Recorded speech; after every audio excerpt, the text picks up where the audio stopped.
The night Miranda died was one of those peculiarly calm nights in Somerset, with a waxing gibbous moon subtly illuminating the sleepy town below.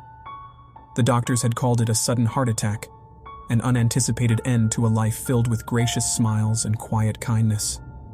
Peter, Miranda's husband, took the news with the expected shock and grief. But in the hidden recesses of his heart, he felt a thrill of liberation.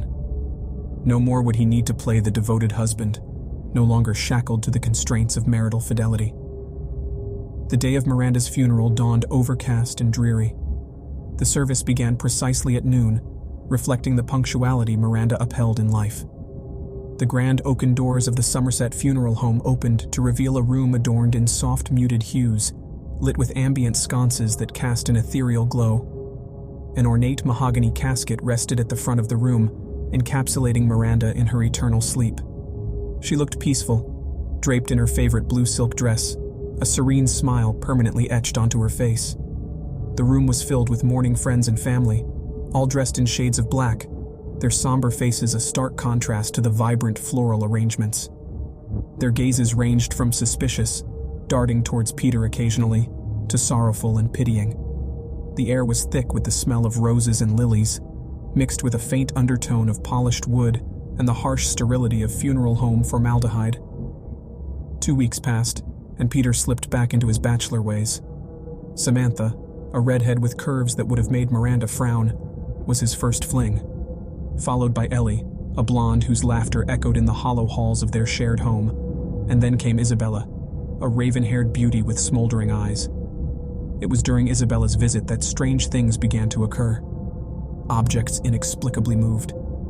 The favorite coffee mug Miranda used every morning suddenly shifted from the cupboard to the breakfast table. A picture frame with their wedding photo swiveled, turning its face to the wall. The eeriness of the event sent shivers down Peter's spine, but he dismissed it as his mind playing tricks on him. However, when Sophia, the fourth lady he brought home, shrieked as a cold gust of wind blew past in their closed room, he couldn't ignore the oddities anymore. The final straw came with Ava, a sultry brunette with piercing green eyes.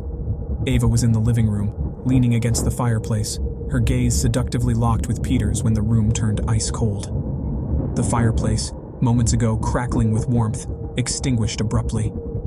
Then, the heavy chandelier above them began swaying, its crystals clinking together eerily. A white mist started to congeal in the center of the room, solidifying into a figure. A spectral image of Miranda, her blue dress glowing ethereally, appeared before them. Ava screamed and bolted, her figure disappearing into the night. Peter, paralyzed with fear, could only watch as the ghost of his wife approached him. Her face, once serene and beautiful, was distorted by a chilling fury. "You thought you could move on so quickly, Peter?" Her voice, ethereal and echoing, filled the room. Peter, filled with a terror he had never known, was unable to respond. He whimpered, backing into the wall behind him. "Did you ever love me, Peter?" she continued, her spectral eyes piercing into his soul. Peter tried to respond, his voice caught in his throat. Miranda's spectral form flickered, her face morphing into a gruesome sight. Miranda's spectral form flickered, her face morphing into a gruesome sight, etched with pain and betrayal. Her haunting voice echoed around the room, sending chills down Peter's spine. "You broke our vows, Peter. In death, I find justice." With a sudden surge of energy, Peter broke free from his paralysis. "Miranda, I'm sorry," he stuttered, the terror gripping him tighter with every passing moment.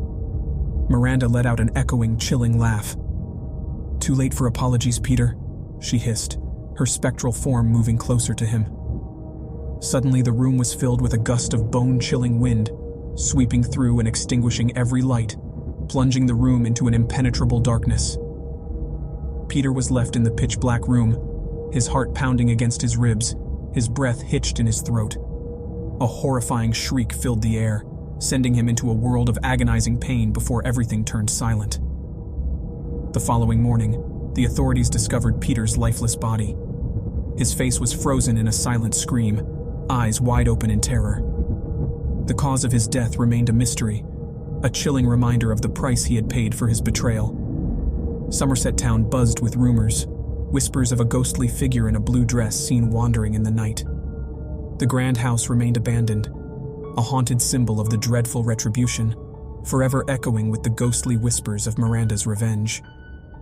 When you subscribe, be sure to click the notification bell. Click here for more true scary stories.